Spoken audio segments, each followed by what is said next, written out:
নমস্কার বন্ধুরা, কেমন আছেন সবাই? রিম্পার সংসারে সবাইকে স্বাগত।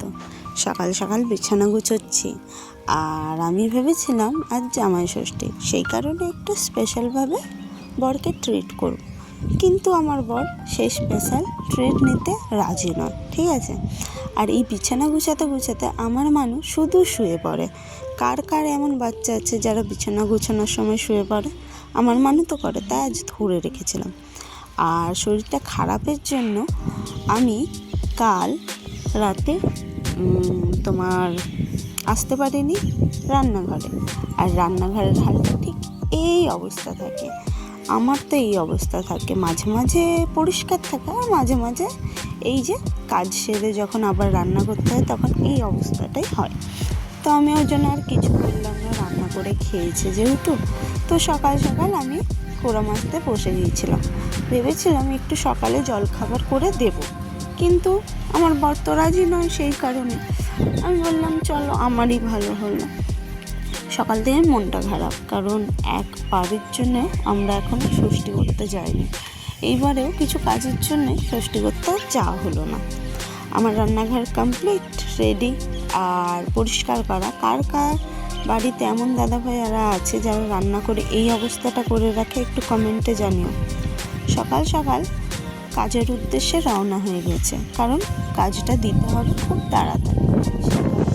কোনো জলখাবারের চিন্তা নেই, সকালেই বেরিয়ে গেল। আমাদের এখানে 3-4 দিন ধরে ঝোড়ো হাওয়া আর বৃষ্টি তো হয়েই যাচ্ছে। সেই কারণে হয়তো একটু হাওয়ার আওয়াজ আসতে পারে, প্লিজ একটু অ্যাডজাস্ট করে নাও। ওর বাবাকে দেখতে গিয়ে আমার হলো এই হাল, দুধটা উতলে পড়ে গেল। আর আমার মেয়ে খুব গোছাতে পছন্দ করে, সেই কারণে রান্নাঘর না গুছিয়ে রান্নাঘর থেকে বাইরের জিনিস গুছিয়ে দেয়। আমি রিলায়েন্স মার্টে অনেকবার গিয়েছি, কিন্তু এই মটরটা পেয়েছিলাম না। তো আজকে ভাবলাম রাত্রে একটু ঘুগনি করব, ঘুগনি আর লুচি, কিছু তো একটু ভালো মন্দ খেতে হবে। যাক, ভিজিয়ে দিলাম। আর এখানে আমার ডার্ক চকলেটটা পড়েছিল। তো ষষ্ঠীর দিনে মায়ের কাছে যেতে পারছি না, মনটা খারাপ, কিছু তো করে মনটা ভালো করতে হবে বলো। তো সেই কারণে নিয়ে গেলাম ডার্ক চকলেটটা। কাল রাতেই অর্ধেক খাওয়া হয়ে গিয়েছিলো, তাও অর্ধেকটা রেখে দিয়েছিলাম। আমার একটু চকলেট রেখে রেখে খেতেই পছন্দ।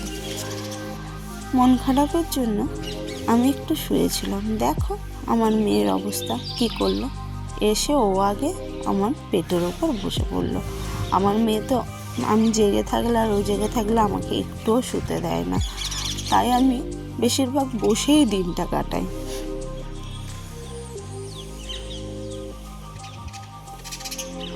বিকেলের দিকে ছাদ পরিষ্কার করতে করতে আমার জামাই ষষ্ঠী কেটে গেল, কারণ বৃষ্টি হচ্ছিল। এই ধুলোগুলো এক্ষুনি না পরিষ্কার করলে ছাদের ওপর কেমন একটা আস্তরণ বিছিয়ে দেয়। সন্ধ্যাবেলা রান্নাঘরে এসে মটরটা সেদ্ধ করব ভেবেও ঢাকা দিয়ে দিলাম, কারণ আমার কর্তা বলল আমি নিয়ে যাচ্ছি মাটন, তুমি শুধু ভাতটা করো। আর জামাই ষষ্ঠী বলে কথা, আমি কি কিছুই ভালো মন্দ খাবো না? আচ্ছা, আমিও বললাম ঠিক আছে, আমি শুধু ভাতটাই বসিয়ে দিচ্ছি, তুমি তোমার মাটন আনো। আর মাটন খেয়ে একটু আইসক্রিম মন করছিল, তাই একটু আইসক্রিম খেয়ে নিলাম। তো আজকের মতো ব্লগটা এতটাই এন্ড করছি। যদি ভালো লেগে থাকে তাহলে লাইক, কমেন্ট, শেয়ার আর সাবস্ক্রাইব করে থাকবে। পাশে থাকা বেল আইকনটা ক্লিক করতে ভুলবে না, যাতে আগামী নোটিফিকেশানগুলো তোমাদের কাছে চলে যেতে পারে। তো আজকের মতো এখানেই এন্ড করছি। দেখা হচ্ছে একটা নেক্সট ব্লগে। নতুন বন্ধুরা কমেন্ট করতে ভুলবে না। তো আজকের মতো টাটা।